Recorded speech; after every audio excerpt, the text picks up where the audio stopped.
often think it has to be a new drug or a new laser or something really high-tech and expensive to be powerful.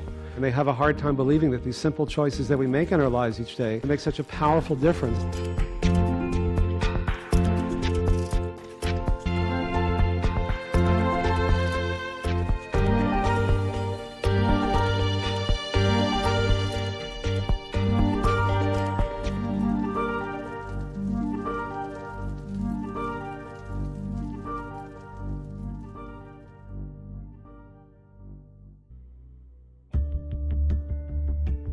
In the last few years, a profound change has begun in American medicine. Dr. Dean Ornish has studied and written about diet and heart disease for decades. In medical school, I was learning how to do bypass surgery with Michael DeBakey, the heart surgeon. We'd cut people open, we'd bypass their blocked arteries, and he would tell them they were cured, and they'd go home and more often than not eat the same junk food, smoke, and not manage stress, not exercise, and then often their bypasses would clog up. So we cut them open, we bypass their bypass, sometimes multiple times. I said, there's got to be a better way. We spend so much time in medicine mopping up the floor around the sink that's overflowing without also turning off the faucet. If we just literally or figuratively bypass the problem with angioplasties and stents or lifetimes of drugs or other kinds of interventions, then more often than not, the same problem comes back again. But what we're finding is that if we turn off the faucet, if we treat the underlying causes, which to a large degree are not so much our genes but our lifestyle, that our bodies have a remarkable capacity to begin healing themselves, and these chronic diseases can not only be prevented but even reversed much more quickly than we had once realized. When I went to medical school, I started reading all the medical literature and realized that in dogs and cats and pigs and rabbits and monkeys, you could cause them to get heart disease if you put them on a bad diet and didn't let them exercise and put them under emotional stress, but you could reverse it if you changed those same things. So I thought, why should people be any different? And everybody said, that's a crazy idea. There's no way that's going to work. You know, what's the matter with you? I've spent more than 30 years of doing these studies, showing that heart disease could be reversed by changing what we eat, how we respond to stress, how much we exercise, and how much love and support we have in our lives. In our model, the physician acts as a quarterback, and he or she assembles a team of 5 other people to work with: a nurse, a yoga teacher, an exercise physiologist, a registered dietitian, and a clinical psychologist. And when we work at that level, we find that people are much more likely to make these sustainable changes. The patient learns how to empower themselves and to transform their lives.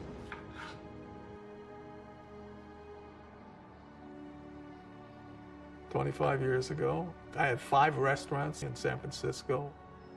It was a great life. I smoked 6 cigars a day, 10 cups of coffee, a lot of wine.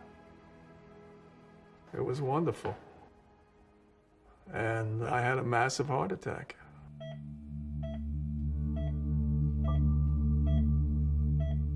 I was in the hospital for 2 weeks. I could hardly just about walk 3 steps, and I'd have to stop and rest. I was popping 20 or 30 nitros a day. But then Dean Ornish was starting his program to see if you can reverse heart disease through lifestyle change. And he went to my doctor and asked if he could approach me. He told Dean, "How long is the program?" So he said it was a year.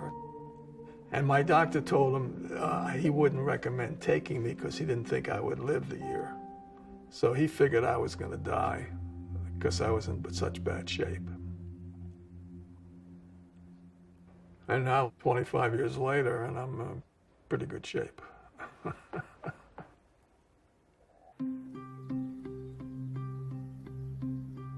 We found that after a year, the men who made these intensive lifestyle changes, their physical heart disease improved. It caused their blockages to become less blocked in their arteries. And that was the first study showing that heart disease was reversible. But when you're doing something that has never been done before, it's not universally accepted, to say the least. It was met with a huge amount of skepticism and resistance. People say, well, you're doing this radical intervention. You know, I say, radical? Like compared to having your chest cut open? I mean, give me a break. We need to empower people to change their lifestyle. And if we can make it reimbursable, that really brings it into the mainstream. Now, as you know, heart and blood vessel diseases kill more Americans than virtually everything else combined. And it's treated with things like angioplasties and stents and bypass surgery. And yet, what does the evidence really show? Unless you're in the middle of having a heart attack, which 95% of people who get them are not, they don't prolong your life, they don't even prevent heart attacks. We have a model that works simply by making changes in diet and lifestyles. And in our studies for the last 32 years, we've used very high-tech, expensive, state-of-the-art measures to prove how powerful these very simple and low-tech and low-cost interventions can be. These lifestyle changes can not only work as well as drugs and surgery, but often even better at a fraction of the cost, and the only side effects are good ones.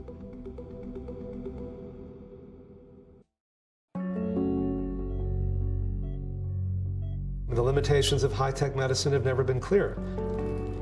At the same time that the power of these simple, low-tech, low-cost interventions is also becoming clearer. We could do 1,000 studies with 1 million patients, it would always remain on the fringes. It's all about the Benjamins, as the rappers would say. It's all about the reimbursement. If we can change reimbursement, it's a game changer. We change medical practice and we change medical education. Trying to get Medicare to cover the heart disease program has been by far the hardest thing I've ever done in my entire life. Most insurance companies will follow Medicare's lead. So I realized that Medicare is the Rosetta Stone. If we get Medicare to cover it, then everyone else will cover it. And if everyone covers it, then it becomes a standard of care.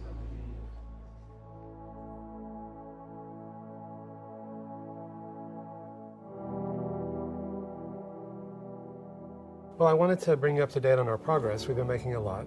Medicare finally is going to cover our reversing heart disease program. That was 16 years in the making, as you know. It's not like there's one lifestyle program for heart disease and another one for diabetes, another one for changing your gene expression, another one for prostate cancer. It's essentially the same program. It's just a question of the degree that people are willing to make these changes. That's the key point, Dean. People, so to speak, have a constitutional right to be foolish. I mean, we have to respect that. If we're really talking about true freedom of choice, they already pay for the drugs and surgery. What we also want them to pay for are for those people who are motivated and who want to change, to give them the support that they need in order to be able to do that. That's probably too logical for the federal government to pick up on immediately. Yeah. We didn't get into this situation with so many Americans obese, with this level of juvenile diabetes by accident.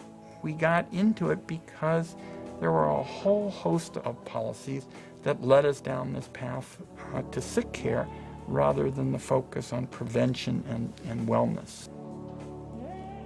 Now that Medicare is going to cover the heart disease program, the next step will be type 2 diabetes. Half of Americans will be diabetic or pre-diabetic in the next 10 years. Half. If we can prevent that and even reverse it, that's how we're going to make true health care and not just sick care available at a time when the medical system is so badly broken.